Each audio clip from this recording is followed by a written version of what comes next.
Southgate's put the pressure on himself and said what he wants to do. The demands are, oh, you've got to go better than at the World Cup. But the quirk of any tournament, the luck of the draw, can throw all of that up in the air. It's not a league. It's not the best team over the course of how many games.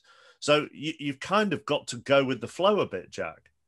Completely, yeah. And like every tournament, there'll always be a team that plays astonishingly well in the group stage. And everyone says, they're going to do it. They're going to do it. It's like Argentina at the 2006 World Cup, for example, or Holland at Euro 2008. Like it's a very common experience. And that team doesn't usually win the tournament. Like look at the last few tournaments.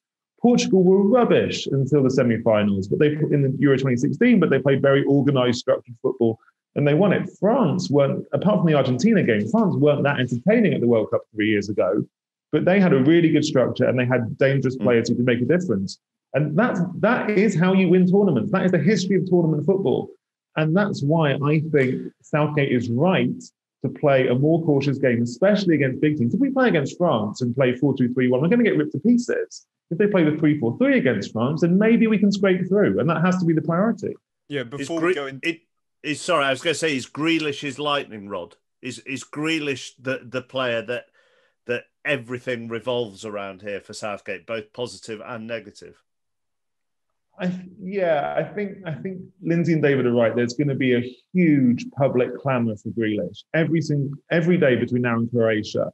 He's got to play Grealish. He's got to play Grealish in the media, social media, radio, everything. If he doesn't play Grealish against Croatia, England don't win 8-0. There's going to be even more of that next week. It's going to be relentless. But I don't think Southgate is the world's biggest Grealish fan. He's obviously a really good player who can make a difference and has done pretty well. I thought he was pretty good in both England games. Fantastic against Wales earlier in the season. Had a beautiful flick against Belgium in that game. But I don't think it's unambiguous that he has to be in the England team at this point because England do have other really good players in those positions. So it's going to be a really interesting test of Southgate's opinion on this over the next few weeks. I honestly think that Grealish will be a player that will be huge in this tournament, but will grow into it. I mean, what we've seen with him is that he's had this injury towards the back end of the Premier League season. I don't think he's quite come back to where he was. The game against Romania, I felt that he actually slowed play down a little bit at times. And I think he is a very good weapon for us to have. But I don't think we should underestimate what Sterling brings when he's running at defenders, when he's drawing defenders out of their position. And you know what? If I was Southgate, I think I would probably go with that for the first 60 minutes and have Grealish for the final 30. I think that is the best way to try and sting Croatia. No, I'm not Gareth Southgate, of course. But to me, I think that I know that Gareth Southgate is a big fan of Sterling and what he brings. Now, we might all be a bit critical at the minute and think this year delayed to the Euros, probably for one player in particular, Raheem Sterling, hasn't been the best for him for this tournament. But yes, he might not be as clinical. He might have not had much game time as he did under Pep before. But maybe that is his hunger. That's his driver for this tournament, is to show what he can do. And I just think that his pace and the way that he really draws defenders out, it is going to be really key to how we play. Yeah, there needs to be a collective breath taken here by the nation and a bit of perspective brought to it. Firstly, Gareth Southgate doesn't tend to react to media or public pressure. He took the really tough decision to drop Trent Alexander-Arnold in March. And Mark, you mentioned at the top about whether the media have kind of, whether he's on thin ice with the media. A lot of that revolves around what happened with Trent Alexander-Arnold. Many of us reported on it as well more recently. And then Southgate said he was always going to the Euros. Make of that what you will. It was Southgate that sort of courted the controversy by leaving him out initially.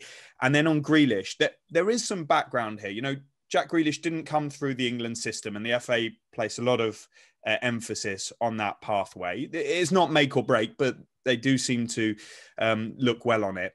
It didn't always go well for Grealish with the under-21s and Adi Boothroyd, depending on who you speak to. There was a bit of tension there. Southgate and Adi Boothroyd are very close to each other.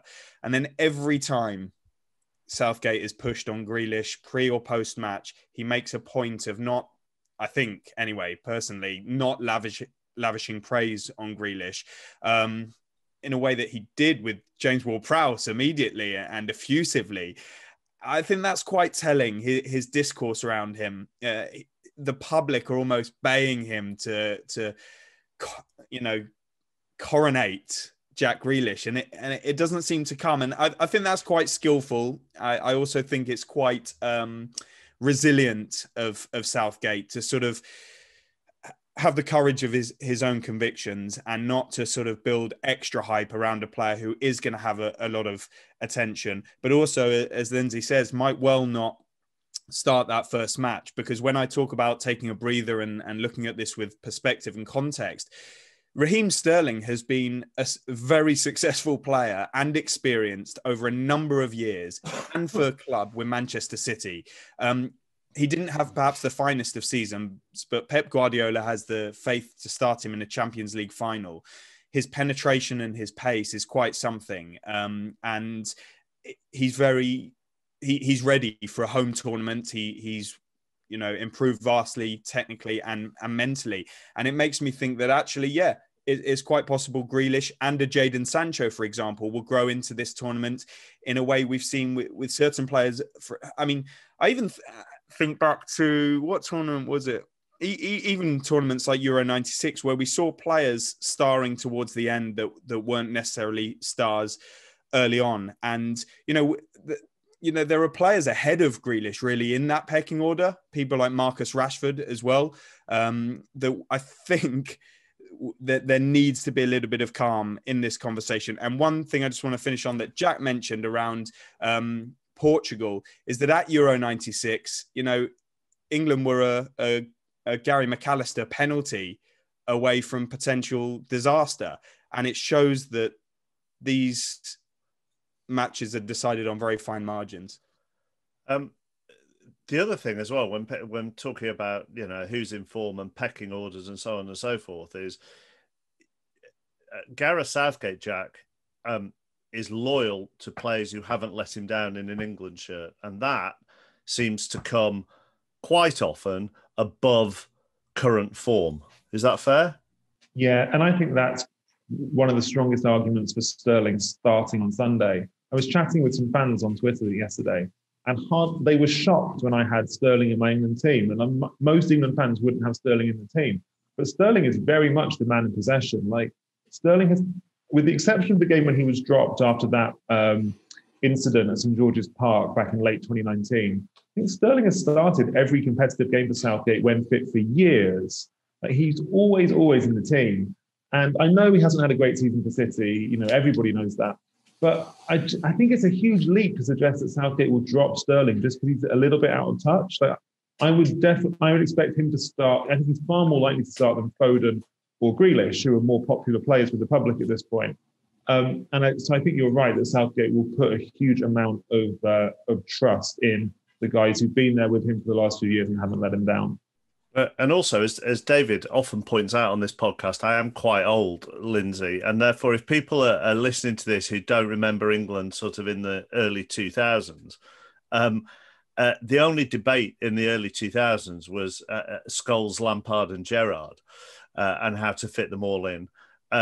This feels like unknown in my lifetime, that to have the options that there are. And therefore, in some ways, these debates have to be seen as a positive, because I think going into previous tournaments in the main, you could have written down England's starting 11 for every game. Absolutely. I mean, you go back to Capello, who moaned about the number of English players he had to choose from. Hodgson was the same. It went all the way through to Allardyce's short tenure. And it's completely turned on its head now. I mean, we have cover in positions that the amount of options that we've had at right back. At one point in tournament football, we were scratching around for that position. So I think it's changed incomprehensively, and we have to approach this differently. I think the amount of caps as well that Gareth Southgate, is it about 43? I may have got that number wrong, but I think he's given about 43 caps to different players.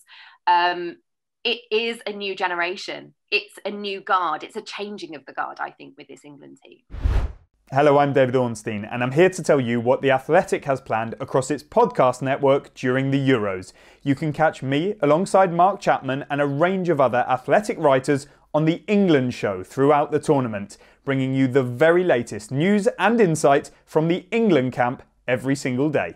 Prior to the big kickoff, we're releasing an 8-part documentary series telling the stories of the past 8 tournaments, starting with the sounds and smells of Euro 88 and finishing in 2016. There'll also be nightly episodes of the Totally Football Show, 9 zonal marking podcasts from Michael Cox's tactics and analytics team, and Adam Hurrey's Football Clichés will take a look at the competition's alternative storylines. So, with what felt like a never-ending domestic season finally behind us, we've got all of your Euro 2020 needs covered. Check out every show for free wherever you get your podcasts.